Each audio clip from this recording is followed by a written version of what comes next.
This is Ian White from AvP, AvP Requiem, and Prometheus. If you've got time to bleed, you've got time to listen to the Aliens vs. Predator Galaxy podcast.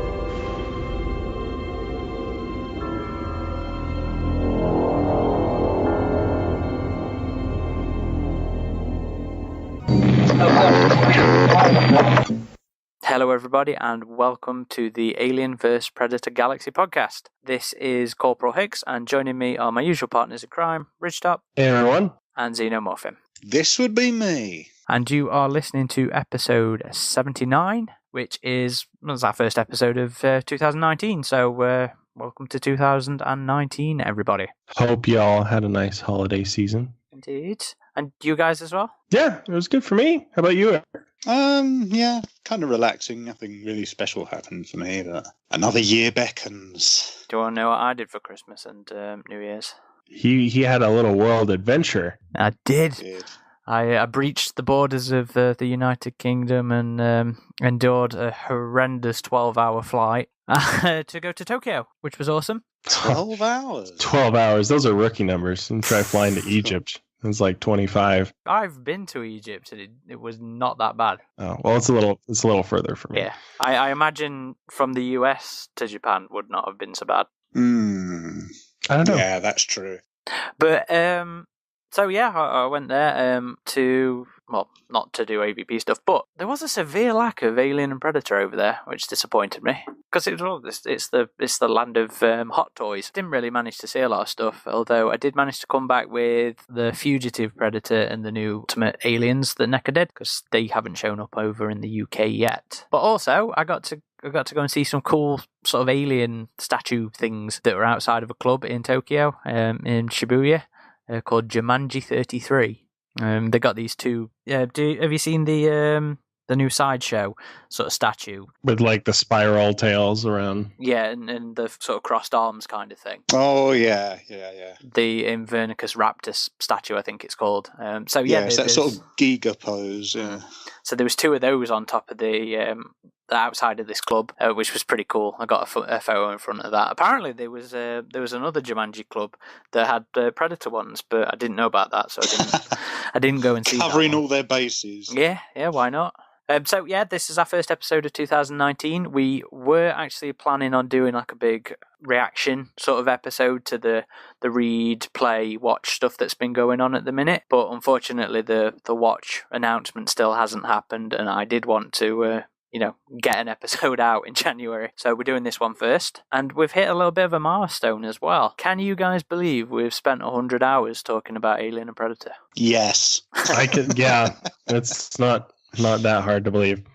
So we've managed it in 79 episodes, yeah. As of this episode, we are going to hit our 100th hour, which I think is pretty cool. That's a cool milestone. We'll have the real celebration when we hit our 100th episode. We're going to have to think of something cool to do for that one, actually. I have no idea what yet, but we'll do something. We'll do something interesting. We'll have to get a good guest or something like that. But yeah, okay. So shall we crack on? Shall we talk about Predator Hunters 2? Actually, before we do talk Predator Hunters 2, we're just going to have a quick, brief recap of our thoughts on the first series, because, that would make sense, just so you guys know where we are going into this one and what we thought of the last one. So, Ridgetop, start us off. So, the original Predator Hunters is probably my favorite Predator comic in recent years. Like, it really reminded me of the feel of some of the older Predator comics. And I know we did our last podcast at the end of that run for Predator Hunters saying how much we wanted a sequel. And so here we are, having Predator 2 just finished with issue 4. I think it's just a really strong series. I loved the first one. I loved the character. I liked the artwork for both of them. It was kind of different in this one, but in a good way, I would say. And at the end of this one as well, we get a tease to see where it might go next. So as far as the first Predator Hunters, though, I liked the island setting a lot, and it kind of turned the the Hunt on its head, how you had this team of ex-military, ex-law enforcement hunting down these predators. But the twist, if you haven't read the first comic, there's an interesting twist as far as the predators' predicament, I guess, that they are tracking down. If they haven't read the first one, I don't know what they're listening to this one for. So I'll say now, spoilers for both series will be in this episode. So feel free to spoil the twist. We find the predators are actually captives of these people on the island that are, it's like a cult. It's been a while since I've read the first comic. Kind of, they just all follow this guy who's captured the predators there and keeps them on a separate but close by island. The island leader's great grandfather, something like that. He's the one that captures them. I suppose captures a bit of a layman's way of putting it, but yeah, stuff happens and they end up marooning these predators on this other island, and I suppose a sort of mini culture evolves around about their, sort of emulating the predator's way of life, the hunt and the primal getting to basics kind of thing. It's interesting, the concept of the family lineage, having dealt with the predator in the past and survived, how that affects you, and it focuses on that in the characters as well. And we've seen that before, honestly, in comics like Eternal, and even in the video game Concrete Jungle. It focused a lot on the predator's impact to a specific family and the ramifications of that going forward. And we see that with the main female character here, Jaya, however you pronounce her name, who leads the team here. Her great-great-grandfather hunted down the predators, as did her great-grandfather. It just continued through her family lineage. So I think that's a really prominent theme in the Hunter series, is just like the effects of the encounters with the predators and how these characters deal with that moving forward and what the ramifications of those encounters are. So yeah, I think the series is great. I love the first one and I love this one. What did you give the first one in terms of numbers? Was it a 7 out of 10, I think? I think for me it was like an 8. Like, I'm bordering on 9. Probably the same for this one. Okay. Well, I gave it a 7 out of 10, the first series anyway. And again, I really liked Predator Hunters 1. I thought it was a very solid Predator comic. It was nice for the Predator to stand out from all these crossover events that it had been a part of over the last good few years, at least the last 5 or so years. It's mostly been under Fire and Stone and Life and Death. Before that, it would have been. They had a couple tie-ins for Predators. Was that 2010? Yeah. I believe it was the same year. The Three World War comic. World War, yeah. Yeah, that was slightly before. But I mean, it was standalone, but it was still part of an event. Yeah, it was still an AvP series. Even overall. then, the last one before that would have probably been Xenogenesis, and that was still a big crossover event as well.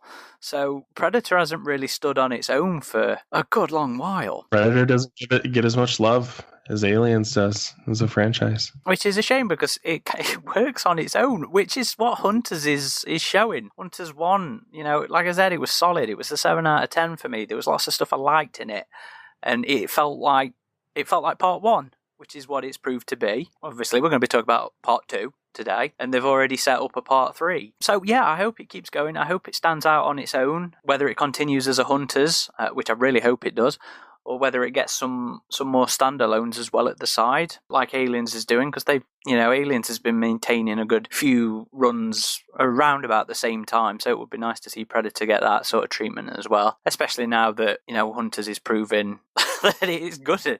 The Predator comics are back and good again. But I don't want to get too heavily into the first one. I'm sure things will come up throughout this issue anyway. I just wanted to remind people what me and you thought. If you want to listen to our thoughts in more detail, we talked about it on episode... Oh my god, now I'm going to have to find it. I thought I'd prepared for this. Wasn't too long ago. Yeah, no, it was a good while ago, actually. Episode 59, so nearly 20 episodes ago. But Xenomorphine, you weren't part of that episode, so people can't find out what you thought about it. So, just briefly, before we go into Hunters 2, what did you think of the first Hunters series?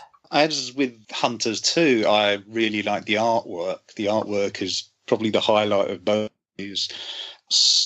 Story-wise, I thought it set up some interesting premises, but it didn't quite, go with them in the way I would have liked. I like the fact that it did refer back to earlier characters, like the one set in Victoria with Spring-Heeled Jack and the Native American guy from Big Game. Enoch Nakai. Yeah, and I mean, the trouble with him was I thought, oh, good, they've included him, therefore there's going to have relevance to his character somehow. But it kind of felt like they just put him in there for name recognition. There wasn't anything that was done with him that couldn't have been done by a random other character. So I thought things like that were a bit squandered. I like the idea of these predators that didn't have technology, that were using what's around them environmentally. But I thought it glossed over how these native villagers were meant to have overpowered these predators, not just killed them, but captured them, which is probably a hell of a lot more difficult than killing them. And all that stuff, that didn't sit well with me. And at one point you have all these predators, in canoe and paddling out to this ship. And they've got this human guy that's basically... he's in control of them, and I'm thinking, why don't they kill him? And there's I think you got mixed up there, mate, because they were the villagers. They sort of. See, I wondered that, but they look like predators from their physiques. Well, they made a point of that in the story, that they were just emulating the predators. Yeah, I know that some of them were wearing this wooden stuff, but some of them, I don't know. Some of the ones in the canoes, they did look like predators. Okay, so I might be wrong on that, but. I would have still been way more interested if it was a story set up about how the villagers did their thing than what the actual story came to be. As I said, some things were just glossed over. I would have been interested in those parts more than what we actually got. Didn't find as a whole like the Predator hunting team particularly compelling. So story-wise and character-wise, it didn't really do much for me, but I like the art. So I would say 3 out of 5 for the whole thing, the first one. Got to go out of 10, Eric. We got to keep our scoring universal here. Oh, it'd be 6 out of 5. Yeah, 6 out of 10. Let's say 6 out of 10. So, Xenomorphine does not agree with us. Oh, dear. It's got great visuals. Disagreement in the fandom. What? No, that never happens. Oh, it does happen. That was the joke. Every time it happens. I suppose it applies to this as well, actually, to Hunters too. So we'll move on now. But to your point about Enoch, the thing I felt about Hunters 1 was that it very much was episode 1. It very much was a pilot episode. So it was more about setup necessarily than getting everything going. Yeah, I mean, if he comes into it more in the later series, fine. But in terms of just judging it as its own standalone story, the first one, I did feel myself... I like how he was brought into it. I actually liked that sequence. But after that point, I did find myself wondering, why did they do that? But if he's brought in another story, that's fine, yeah. One of the, I don't want to say the issues because I don't want to start off sounding negative with this one because I did really enjoy it.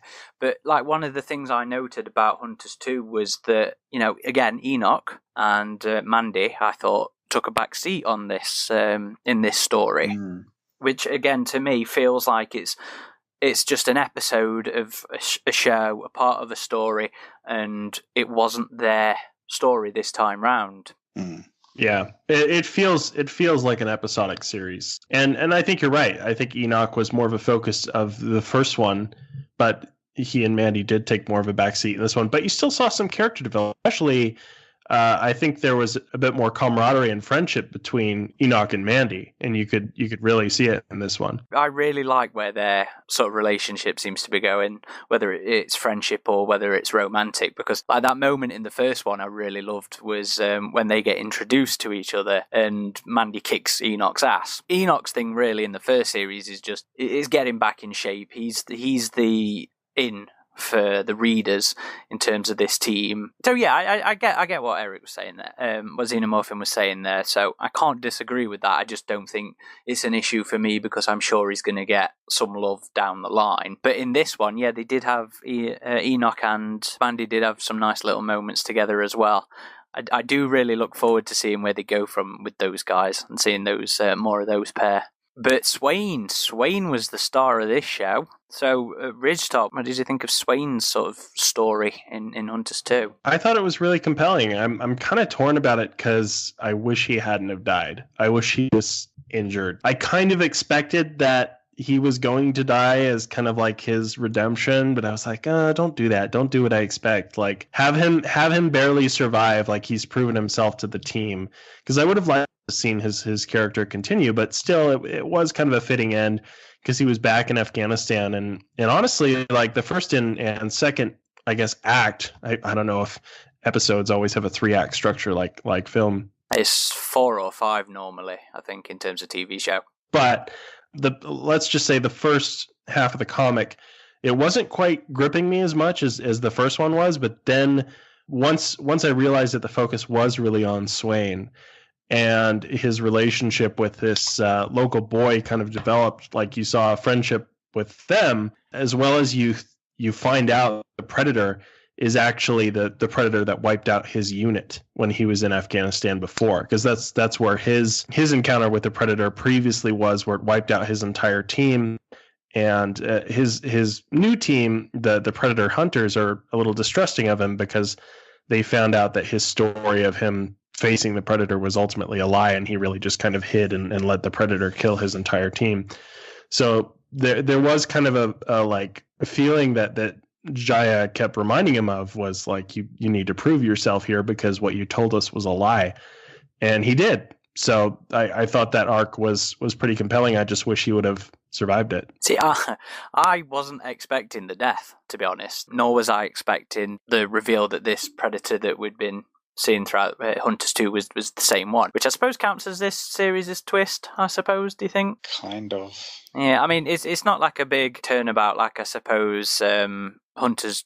Oh no, Hunters 1 twist wouldn't have been a huge turnabout, but it felt a bit bigger, if you know what I mean. You know, the whole Predators imprisoned and they're emulating them thing. But it was a cool sort of story twist and reveal that... Yeah, that did turn the story on its head somewhat. In this one, it's more straightforward in the second one. I think the whole narrative actually was a lot straightforward, but I didn't think that was necessarily a bad thing. I really liked its tight focus on Swain and on on this particular mission. You know, it's get in there, kill the guy, get out kind of thing. But yeah, I wasn't expecting the death, and I do agree. You know, I wish they'd have left him alive, if only just to give him use to the team. He's shown that he's capable. He's shown that he'd be of value to the team. But at the end of the day, yeah, I thought his redemption was nice because he is such a jagweed in the first series, absolute bell end in the first series, and it kind of ends with a teeny bit of Hunters 1 kind of gives him a teeny bit of redemption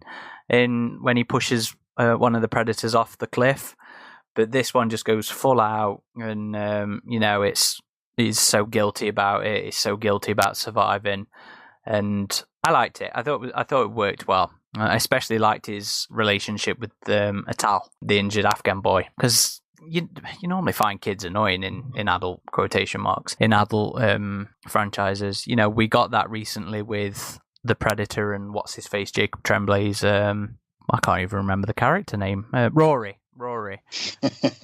His whole character and the whole autism superpower thing that they went for, I guess, was kind of went down poorly. Yeah, I think at the time we said the performance was fine. It's just like what the story did with a couple of his elements was a bit off. But I didn't find the actual portrayal annoying in the slightest. Just in his story usage, I suppose, would be the best way to say it. But I didn't feel like that with Atal at all. You know, it was just a simple... He's going to guide them to there. It develops Swain, builds a little friendship there, makes Swain less of a jerk. So that worked for me. I liked those pair. But what about you then, Xenomorphine? I'm guessing that you weren't too keen on the focus on Swain, or it didn't really work for you. Well, Swain was the one who was a bit cheesy in the first one, was he kept cracking the smiles and he was saying stuff like, "Oh, the Redskins should change their name, but the name Chief is taken," and things like that, wasn't he? That grated on me a bit. You saying you didn't, that surprised you he died and all the rest of it. To me, I didn't see it telegraphed. I totally did. Even from the first one, the moment he said about, I was in a unit and it was in Afghanistan, it got attacked, I thought to myself, it's going to be brought back to that someday. Yeah, so did I. I got that. Yeah, and once the next one was set in Afghanistan, and you had that moment where it was a bit cheesy, where he said stuff like, I don't know if I can go through that shit no more, my men died. Things like that. It got a little melodramatic, and at that point I thought, no, he's destined. Now they are basically telegraphing to us he's going to die. And that is how he's going to achieve his redemption. That is his purpose within the story. He's going to wound the Predator son. He's going to die that is going to be his purpose within it. And then the team is going to be, and then there were 3 or whatever. To me, I absolutely could tell he was going to somehow meet the same Predator that had a hand in his unit's death, and he was going to die. All that stuff I absolutely got right from the get-go. It wasn't too... See, this is what I said. The cheesy stuff in the first one, it sort of coloured my perception of him. There wasn't much... He was kind of coming across like a bit of a stereotype. But as you said, some of his conversations with the Afghanistan one-legged boy, and they sort of even that out. But at the end, I can't say I was happy he went, but I can't say I was sorry to see him go, because he didn't... I could tell that was his purpose and that was it. It wasn't one of those things where I was going, I like that character. So I can't say I'm too cut up about it. That's fair enough. So we also get some sort of teasers into some more of Jaya's background, and I suppose some integration into the new post the Predator lore as well, with the addition of Stargazer. Yeah, I mean, on that, to interject real quick, I have to wonder about if the Stargazer thing was just always planned as that, or if it was OWLF, they got information that the name had been changed for the Predator, and they decided to go with the Stargazer name. Because, I mean, beyond just there being a Black Ops government team that's trying to hunt for Predator technology, there's nothing in this that's related to the Predator at all. No. Really. Thank God. Right?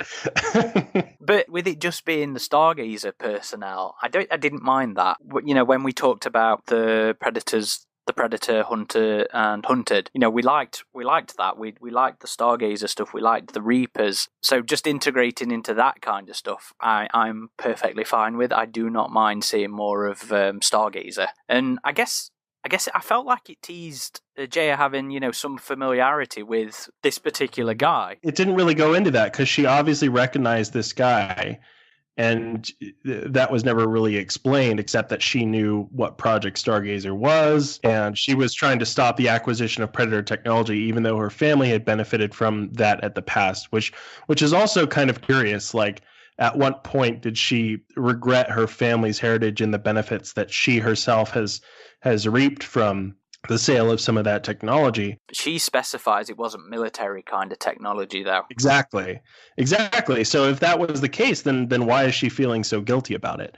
So that's what I think kind of they need to go into that a bit more. Like, do you think there's a story there? Well, probably. I mean, at the end, they also who's the character that we thought had died in the first one? Rafael Herrera. Right. So he is recovered by Project Stargazer. They are checking the island for traces of the Predator that was in the first series. So obviously these two groups probably know about each other now. So with him being recovered by Stargazer, it makes me wonder how the dynamics are going to go between Stargazer and the Predator hunters, and what's going to come of that. Another thing to kind of mention is at the end of the last podcast, I was wondering if the final surviving Predator that the hunters spared, because he got his wrist gauntlet back, if he was calling for help or if he was about to self-destruct. And now we know from the crater of the island that the team was searching that he self-destructed, which is kind of a shame. Like, I didn't think his survival was anything dishonorable. I mean, he was just, I guess being captured for 100 years, but we've seen with Scarface, you can be banished for 100 years and still come back. Like, yeah, Scar wasn't captured though. He was banished. So I think it might have been a little different thing. I don't think it was necessarily an honor thing. I think he might have, because there was in the first hunters thing, there was this thing about they mentioned that those predators had sort of gone either a little bit insane or embraced the primal nature a little too much. So I think it was just that he don't know. I'm just saying it might not have been an honor thing. It might have been I'm too tired of this and I'm just going to blow everything up sort of thing. It wasn't too clear. It's like you. I thought he was signaling for not help, but to be picked up or something. Just exactly. I thought the same thing. I don't quite understand the reasons for him blowing up. No. Instead of Raphael bursting from the rubble, I was kind of thinking, oh, is this team going to run into the Predator? Is this are they just messing with us? And maybe that Predator is still alive and they're going to attack Stargazer. Like, I was kind of expecting that. Yeah, when the hand came up, I thought it was the Predator to start with. And then obviously noticed that it wasn't, or clawed and whatever. I was disappointed, if only for the fact that I'd been hoping for a bit of a recurring Predator adversary. They always die at the end of them, so it would have been nice to have seen them carry over. Because that was one of the things I really liked about the recent anthology, Predator If It Bleeds, was that they didn't all end with the Predator being killed in some inventive way or whatever. Some of them survived and made it out there. And that was one of the things I liked about the first series anyway, because it seemed like it was ending with one being left over, and it seemed like he might have escaped. But whatever, I get it. I do think it would be shameful for him, having spent hundreds of years, captured and at the whim of these humans. Maybe there were still some of the islanders left on the island with him. Maybe it was an act of revenge. Also, I just realised this is possibly the advent of one of the first times in comics where female predators have been depicted as boobless, because they did say it was all that time ago and the colony had gone from just those small and they'd sort of like thrived, so it implied that they had been breeding. I don't think so. I think it was just one group of hunters, and their numbers were about the same as they had been for... Yeah. Oh, okay. For that long. I got the impression their numbers had multiplied. So I think some of the flashback art depicted them as so many survived the crash, and then so many were killed when the islanders were fighting the predators, and then it just seemed to be these three left on the island. But fair enough. Do we want to see Stargazer play a part in the next issue, next series? I mean, the story is kind of naturally leading to that. So again, because there is that theme from the first one about having their equipment and stuff. Even the thing when you first meet Enoch is about him. He's stitched together this fake alien that he'd killed, but it's all about like he took his head, and it's all about taking the heads or the equipment or whatever. And one of them, you do see a predator head on a trophy wall, like a human trophy thing. So I think there is that foreshadowing that we're going to meet more of Project Stargazer.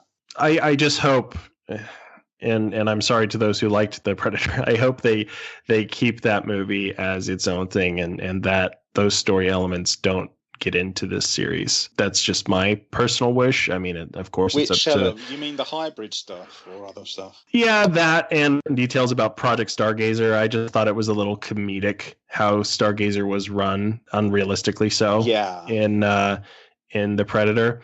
Yeah, except, and that's kind of why I lament the third act of the Predator being so different, because we know there was some additional oversight to Stargazer, and Traeger was killed because of how he was acting by this general who took over the project, and that was all cut from the movie, and instead Traeger just blows his own head off arbitrarily. And so I would have liked to see that, and maybe the fact that you had emissary predators, like I would kind of like that concept in this. Like, wouldn't it be crazy if the predator hunters end up hunting predators with other predators on the team, and the kind of tension that would be there, because they all have history with the predators, but there's a faction that's allied with them. I'm always for the team ups. I'm sorry. I know people hate them, but I think they make for really interesting stories, other than just the traditional, the hunt is on, you got to kill the predator, you got to survive. Like, it adds this extra dynamic when there's a team up element there. I mean, it's not something to be done all the time for sure, but I just think once in a while it really makes for an interesting story. It wouldn't surprise me if we do get to see those emissary predators and elements like that weren't in the film that did have a lot of positive fan feedback. They might decide to introduce them into this story and the future stories. It really wouldn't surprise me if they did that.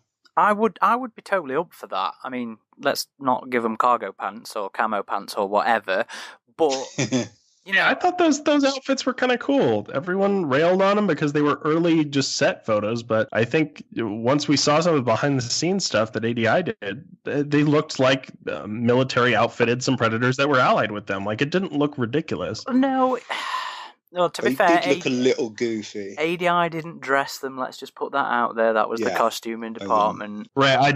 The footage that ADI took that we recently saw, that wasn't just random shots of the set. No. I can make mental gymnastics in my head as to why it would make sense for them to wear camo, but if it's handled in or mentioned in the narrative, then it's not such a fuss to me. But yeah, I can understand why people might think it's stupid. But I don't mind team-ups as long as it makes... I don't want to say makes sense, because it makes sense as to why Lex would team up with Scott, but that never felt earned to me. That was my problem in the film.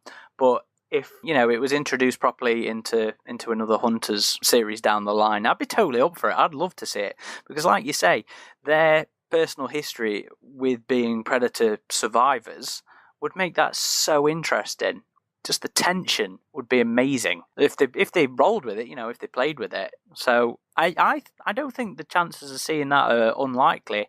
You know, I think as much as the emissaries got poo-pooed to start with when those images leaked, I think there's been a pretty vocal sort of outcry to see that footage and people lamenting their removal. So hopefully Dark Horse has heard that. You know, hopefully they'd be interested in bringing that to us. Well, I mean, we can go back to foreshadowing again, and the first thing, they haven't brought this in yet, but the first thing that did come to my mind as soon as I realised one of those characters was from the original Bad Blood comic is we might not see a, quote, Bad Blood here, but what if we got the equivalent of, you know, the Predator policeman coming here, which, you know, happened in the recent film in a way, but I could see something like that being brought into it again, because there's got to be a reason they went back to Bad Blood as a tangential reference. That's got to come into play at some point.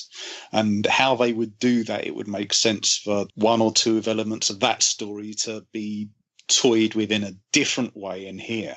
Although we're coming back to Stargazer again, I did notice that, I mean, it seemed like they were more US Army, and I thought Stargazer was its own CIA offshoot thing, so I'm not sure what was happening there. But the prequel book, has it as being a joint venture between the CIA and the Army. So it's but when Ridgetop said he thought it might have been a generic, you know, OWLF or some other thing, and then by the time it came to print, they changed it to Stargazer. It made sense to me because it seemed like it was just a generic special ops type. There's like going by the leak script for the Predator, and I guess what was initially shot for the third act, there was a separate unit that the general headed. Yes, Stargazer was completely different to. And I didn't know if Stargazer knew about that or not, like what was going on with the emissaries, because that was always weird to me. Like, if Stargazer was so desperate to get their hands on a Predator, like, did they know that there were these emissaries that were working with the government? Like, that seems kind of like, well, that's a whole other can of worms, I guess. Yeah, but I've been working on the deleted scenes for them, for the Predator, and going through the script, going through what we knew of the test screenings and stuff like that. There's just so many different ways things played out and what could have been. Because even the first test screening of the Predator, what's his face, Edward James Olmos's character, the General, isn't in there. Traeger's the one that introduces the guys to the emissaries in that particular edit of the film. So it's been so confusing trying to patch together what was actually happening. See, that's even weirder, because then why would they be trying to dissect the fugitive if the emissaries wanted to recruit him? Because that, like, I know. I'm struggling in confusion here too. All the stuff I've been doing on that film recently and watching it recently. I'm fucking sick of it. It frustrates me so much. I always got the impression like the general character wanted to recruit them, and Traeger wanted to dissect them. In the script, he wanted the tech. He was trying to get the tech for his own purposes rather than work with the general, if I remember rightly. Right, yeah. And so he didn't know that the general had these emissaries, if I'm correct, because when the general shows up, he just kills Traeger in the script, doesn't he? Yeah, he has a sniper take him out or something. So, I mean, that's kind of weird, too. That movie's just so confusing. Sorry for the tangent there. Yeah, but let's avoid the Predator now because it's going to depress me. Well, going back to the comic, what I was going to say was I did notice that this team seemed sort of almost just as inept as they were in the film, because like they're saying that they're aware of what the Predators are and that they say thermal vision and. Oh, do you mean the Stargazer was? Yeah, they're saying, "Oh, lay down smoke," and I'm thinking, but it's just going to use thermal vision. It's going to see through the smoke. I was like, what? And but all they served was just like they had some air support, and there were a lot of soldiers just to kill off. That was their only purpose in the story. There was nothing there aside for them to be red shirts. What I would have liked them to have done something with that military team, but it was just there to be, splatter kill porn, basically. Now that you mention that, yeah, it was kind of strange how they kept mentioning, oh, we're fine in the day, the Predator's heat vision won't be able to pick us up in the day, but he still takes out like most of that Stargazer unit in the middle of the day out of nowhere. And shouldn't these people know, if they've been hunting predators for this long, that they have like different vision modes and stuff? And even that isn't true. I mean, thermal works better at night, but even out in somewhere in like Afghanistan, they were using it a lot on gunships and all the rest of it. Thermal is not. You can't just defeat it. I was going to say you can't just defeat it by being like the environment, but in the Predator world, you can put mud on yourself. So I suppose in Predator continuity, maybe, but yeah, things like that. I think these are not professionals, and yet they're being portrayed as professionals. So yeah, there are little things in these stories where, as I said, I'd have liked them to have been used better by the writers, but there are a lot of setups where you have the Predator kill people, and those sequences are really good. I said the art in this series is really good. You have the Predator just being outright brutal, but I would have liked to have seen more cleverness, not only on the Predator side, but on the human side. Like somebody gets outfoxed and they have to outfox the person that's hunting them. Like in the original film with Dutch, it was about the Predator and Dutch doing that cat and mouse game. And it wasn't just the Predator entrapping Dutch. It was at some points Dutch entrapping Predator. Stuff like that makes it compelling. For the same reason in Trek 2, Wrath of Khan, you have Kirk and Khan playing this cat and mouse game, and it's what makes them so compelling, because you're seeing that played out.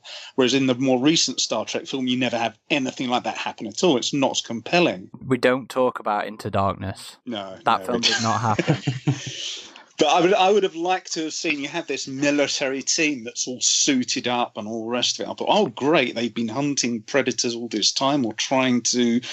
Now they've got one in the area. What do they do with it? And all they do is they are red shirts. And that felt a little bit of a damp squib. The illustrations are beautiful when you see this predator lashing out at them. But I'm thinking it would have been nice to have something story-wise going on there where you would have gone back to.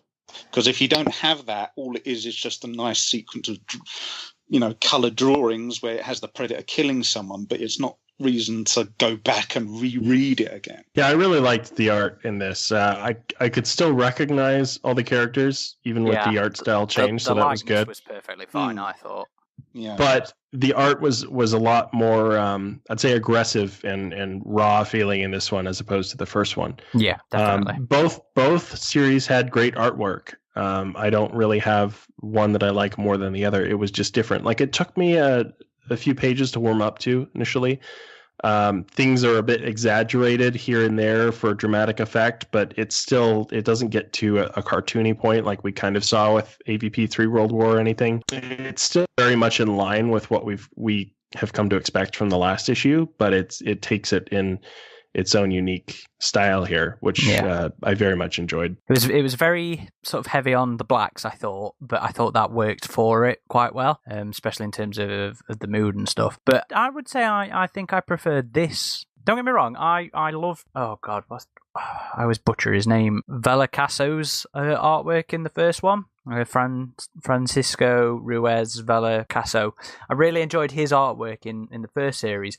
But for me, Augustin Padalia and Merijav Menon's line work and sorry for the pronunciation works, as usual.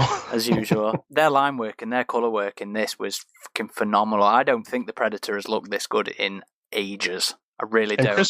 Chris Warner wrote the last issue as well, right? Mm-hmm. Which is interesting because he was the artist for the original Predator Dark Horse series, and now he's gone on to writing. He's mostly done interior artwork. So he's worked on Concrete Jungle, Book 1, Series 1, whatever.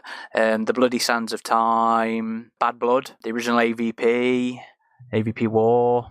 But yeah, he's also written, and to be fair, aside from Predator Hunters 1, his writing credit is his Aliens Colonial Marines, the comic series, which is about as great as the game of the same name. Damn. Yeah, so... But, you know, Chris Warner's actually, I think he's like one of the head-ups of Dark Horse nowadays. He must be like a senior editor or something there now. So, yeah, it was nice to have that writing consistency as well. Eric, you were saying that Stargazer was inept and pretty much just served as cannon fodder for the... Yeah, I mean, they were a little bit better here than in the film, but not by much. I didn't care, personally, because I liked having... I don't think that a comic series has had so many fucking gorgeous spreads and single pages, double pages of the fucking Predator looking as good as it does. Yeah, you're just in it for the carnage. Yeah. Oh yeah, I fucking loved it. Yeah, whereas I want something alongside that. To me, that on its own, it's nice, but I want something else in addition to it. I want, because otherwise it's just becomes the equivalent of comic porn. Well, I want sometimes that's good. Sometimes that's good, and it works. All you want is like a B movie. But if you had the choice, would you want a proper movie or a B movie? You're going to say, well, if on balance, I would rather have. That's all I'm saying. But yeah, I mean, in terms of Predator violence, this has got some really nice stuff in it. They have some really great uses of lighting in here, where there's this one scene. It's nothing to do with violence, but it's just the Predator. It's going back to its lair and it's looking over all these, not skull trophies, but equipment trophies. And it takes off its mask and it has a really nice use of shadow and all that in there. The way this sequel comic series starts off with, you have I don't know if they're Al Qaeda or I guess they're Al Qaeda. They call them jihadists, don't they? Yeah. That covers pretty much anything. And they've got they think they've got a CIA spy and they're going to execute him on camera.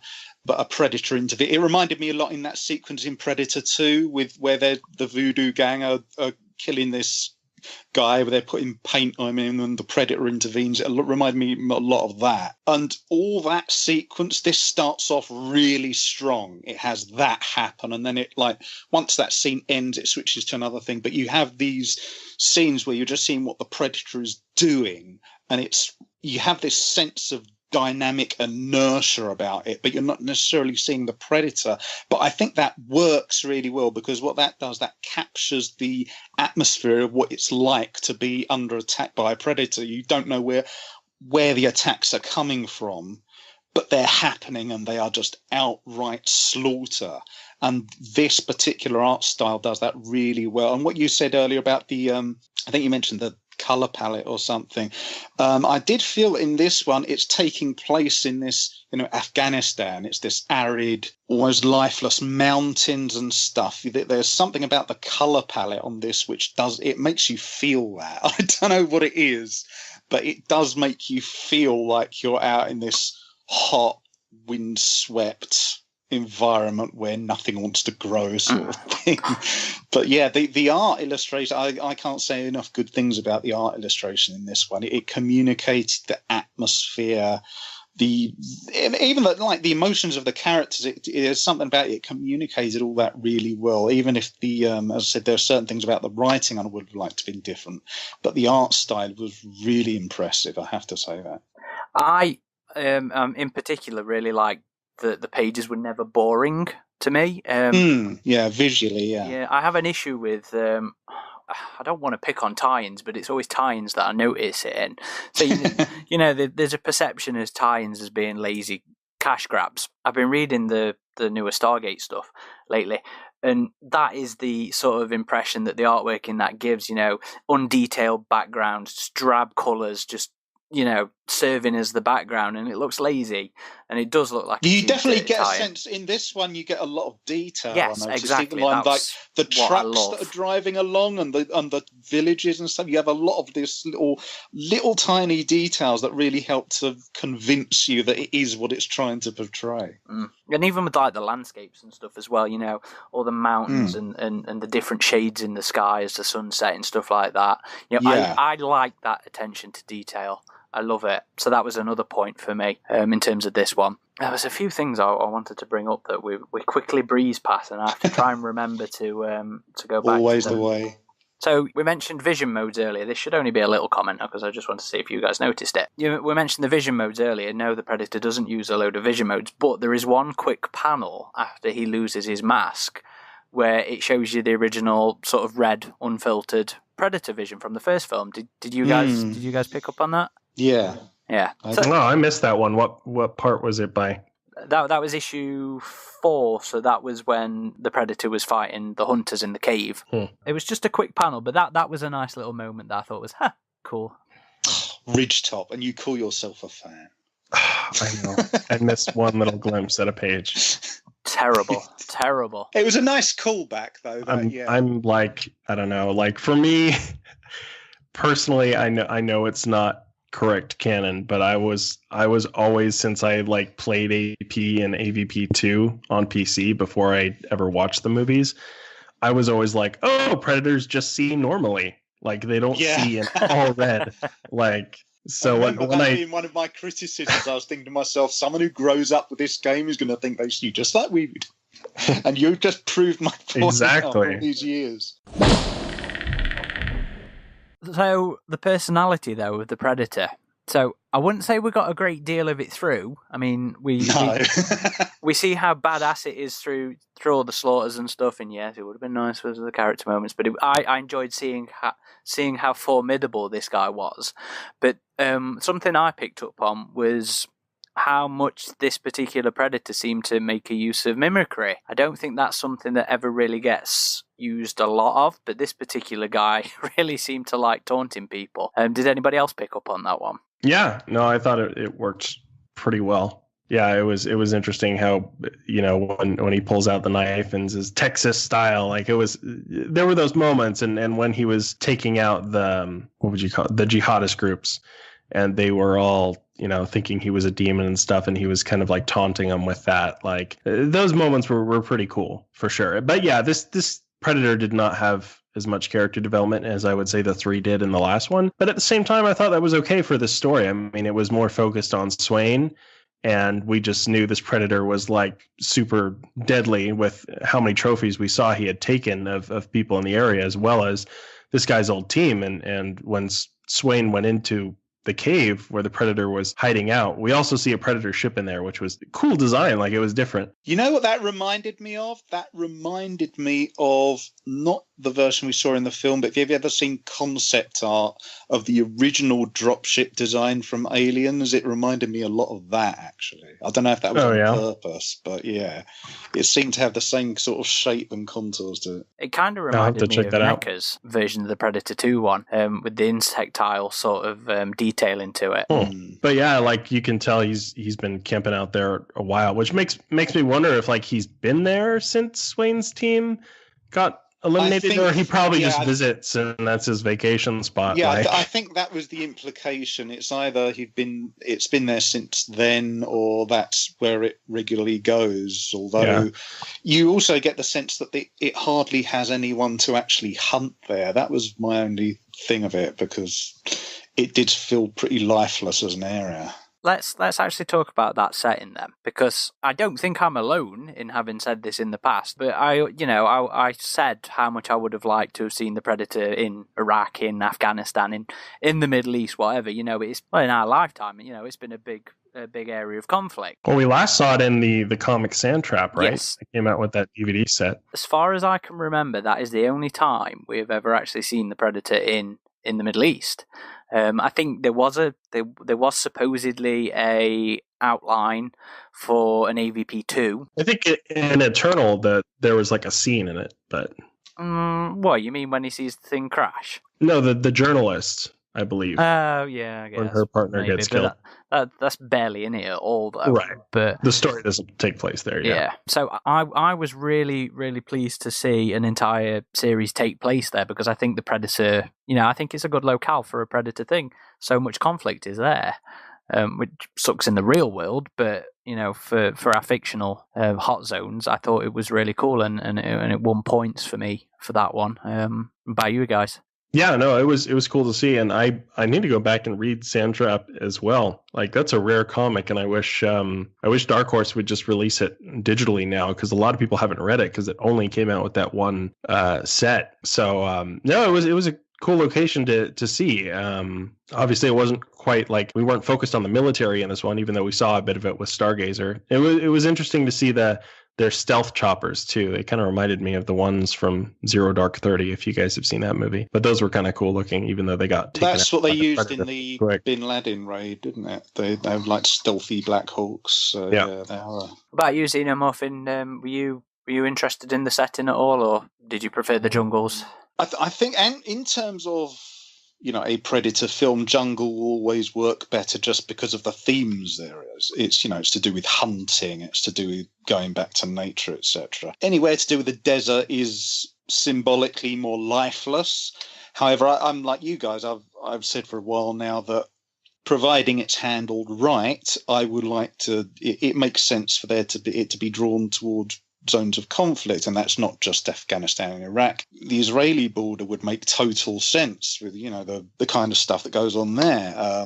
Syria, all that kind of stuff are obvious places for a predator to be, which are not just in terms of war, but it's also very chaotic, so it's believable that a predator could do something there, and the people who find the bodies wouldn't necessarily put it down to this is a space alien. They would just think somebody's been mutilated by getting caught in a mortar blast or something. However, I've always given it the proviso that the danger with that is depending on the writer, I'm not sure who I would trust with to not inject it with politics.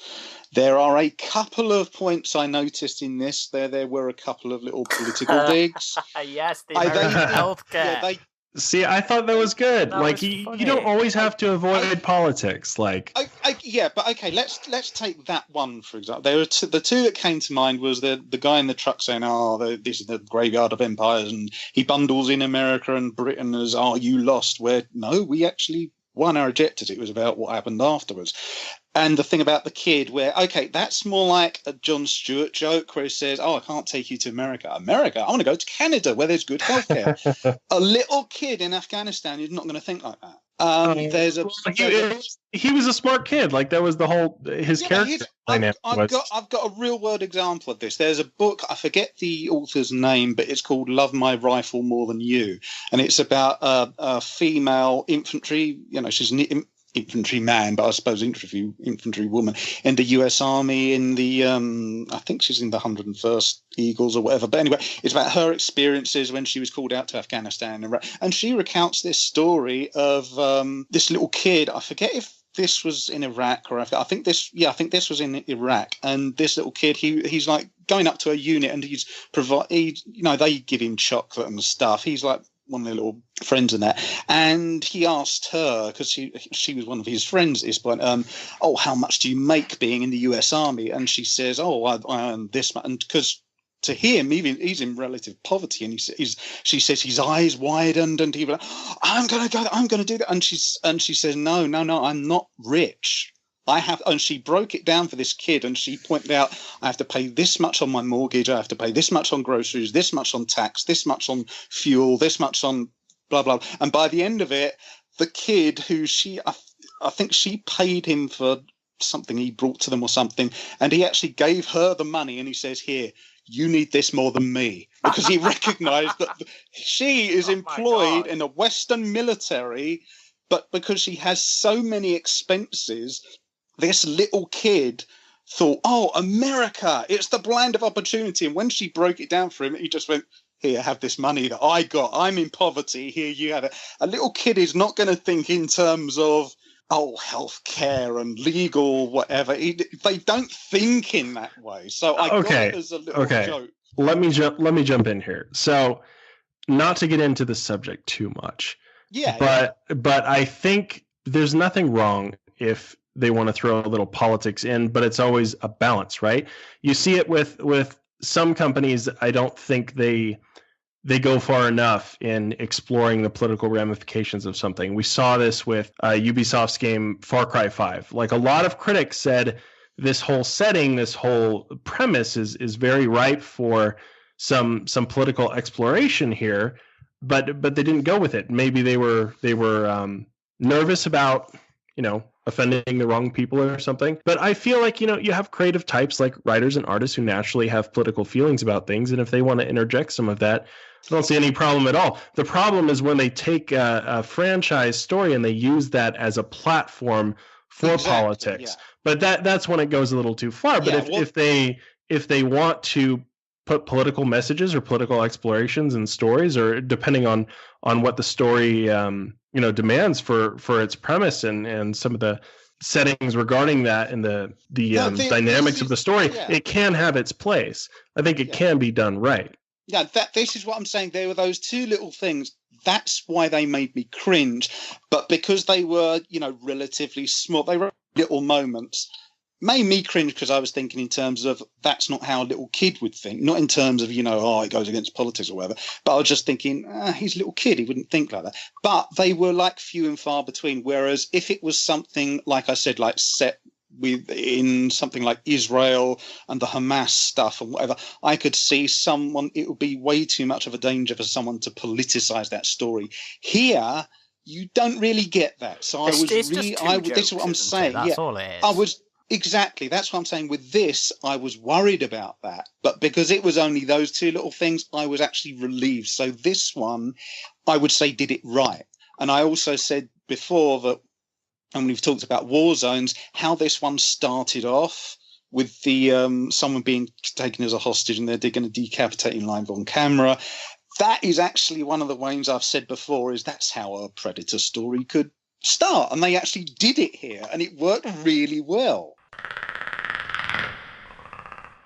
Another thing I think worked well, we haven't covered this yet, but culturally, I've said before that I would like to see, particularly the Predator, because it's, Predator stories set now as opposed to Alien stories. Predator stories, it would be nice to see other cultural references, like in the original Predator, where you have Anna, but all she says is like the demon who takes trophies of men.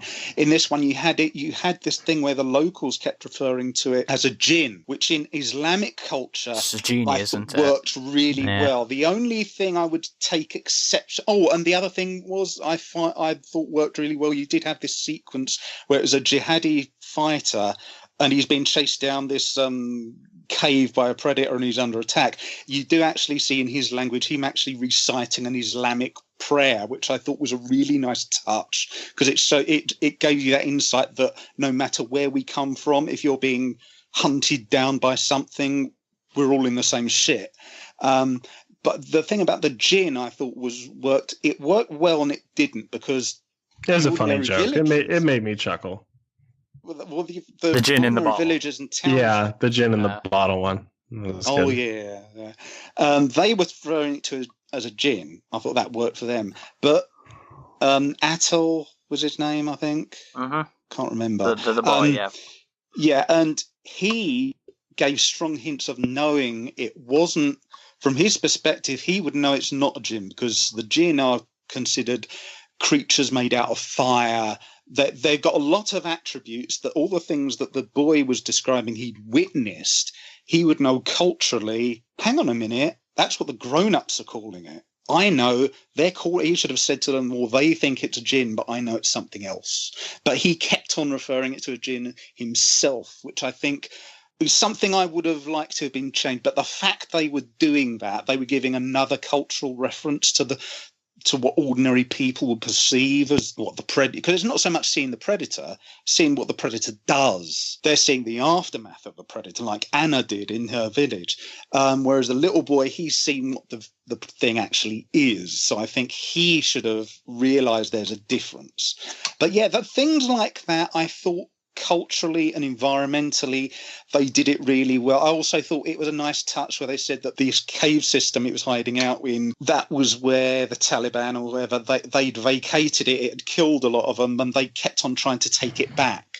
And I thought that was clever because it lets us know that's what it's hunting. It's hunting the jihadis that keep on trying to reclaim the cave system. So yeah, little touches like that. I thought this, in terms of that kind of environment, I think it worked really well for me. It didn't politicize it over the mark of just anything I couldn't ignore. And you had those cultural differences. So it made it believable, and it made it, if anything, I would say we didn't see the Predator use enough different types of weapons.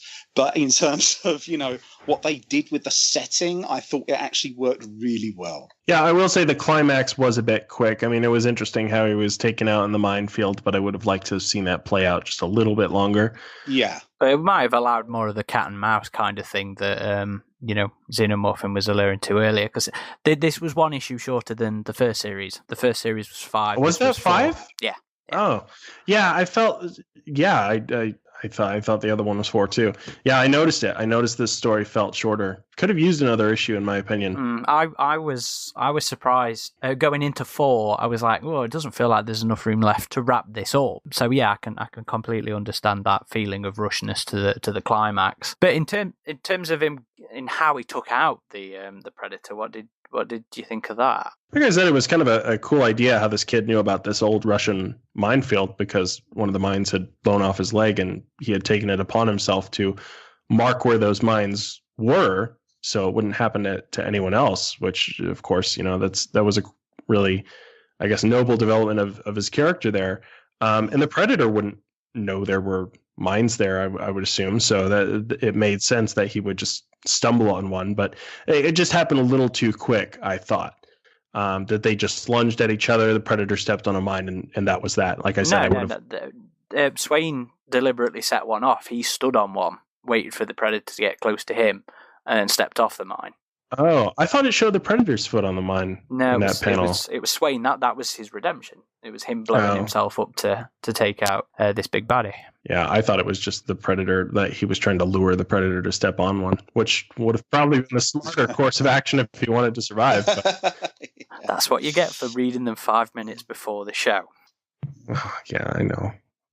Always. But see, that was another thing I felt was telling, because as soon as the kid mentioned, "I know where landmines are," you knew it was. I knew it was either going to be that. I actually was hoping it would be that in conjunction with something else, like that was the red herring, and how it actually met its demise was through a different way. But yeah, I figured that was going to play a big part into it as soon as he mentioned that. A lot of people forget the Soviet Union did invade Afghanistan, and there's still a lot of landmines and stuff around there, and there are a lot of kids like that where they've had the other thing I liked about the kid was he wasn't an able-bodied kid, he was a disabled kid, and he was just trying to make his way around life as it was, and there are a lot of people like that in that corner of the world. I thought that was a nice addition too. Yeah. Also, real quick, there was a character that only got a couple scenes, Artemis, which is that her real name? Yes, I would assume. Was she in the first? It sounds like a code name. No, she's the one that rescues Jaya in the first one. Oh, okay. The one that warns her as well when they're having the big meal. I guess it's. I assume they're romantic partners, right? Her and Jaya. I didn't get that implication. They just rescued her. No, I mean at the end of this one. I got that impression, because she was waiting for her at her house and all that, but just how she greeted her made me think that. But was she also kind of a backseat role in the first one, or? She wasn't a major character in the first one. She warns Jaya when they show up for dinner, and then ultimately she's the one that sort of rescues Jer again and gets them back to the boat and gets all their equipment back, and they go back with the helicopter. So she helps them out. She's the turncoat from the Islanders that pretty much saves everybody. You not remember her? No, it's been too long since I've read the first one. I need to go back and read the first one. She is the one who dressed up in the Predator stuff and was like, "No, I'm here to help you." And she was saying, "Oh, that's right. That's right. Okay, now you got me." She was the one they stabbed the guy in the gut. I was confused there. Okay, so she was the one they rescued from the island. Mm-hmm. Yeah. Gotcha. Now I recognize those pickup lines that guy used though. I might come along and try and hunt you down later on. I was thinking, oh, you crazy bastard. Right, is there any other points of this series that you want to talk about? It hasn't gone necessarily in the directions I would have liked, but I will say it's provoked interest in me. I'm interested in seeing where it's heading to. So you'll be reading number 3 then? Yeah, I'll definitely give it a read. I'm not expecting it to necessarily wow me, but I know if nothing else, probably the art is going to be really good. But I am interested in seeing where it's going. Aaron, would you like to see the art continue on from this one, or would you like to see the third one change again? I would be happy with either of the previous 2 artists. I did really like this one. I do think it's the best the Predator has looked in ages. Very brutal. I think these folks suit the Predator. But if whoever comes on to a third run is just as good, then I don't really mind. I'm up for different artists because I think I mentioned it when we did Defiance podcast. If we didn't, then it's in my review that I've yet to post. But with these being episodic things, I don't mind the idea of different artists because it's to me like a different director. A different, a different director on an episode of a TV show, so they'll have different, visual styles and stuff like that. So that kind of works for me, and that was one of the things I did actually end up liking about the changing artists in Defiance. Not always. Remember Sam Keith? Yeah. After Denis de Beauvais. I mean, it's a gamble. That's the only thing. And Defiance, we would have liked to have seen it consistent with that, I guess. But that's why I didn't mind it in Defiance, because Defiance felt like a TV show to me, so it just felt like another director to me. Sam Keith only ever suited, what was the novella he did? More Than Human? Was that it? Yeah. Oh, yeah, I remember. I think he fucking suited that story down to a T once you got to the twist in it, and then it's like, oh, yeah, this works. But no, Sam Keith should never touch aliens again. Hi, Sam, if you're listening. Yeah, tell us how you really feel.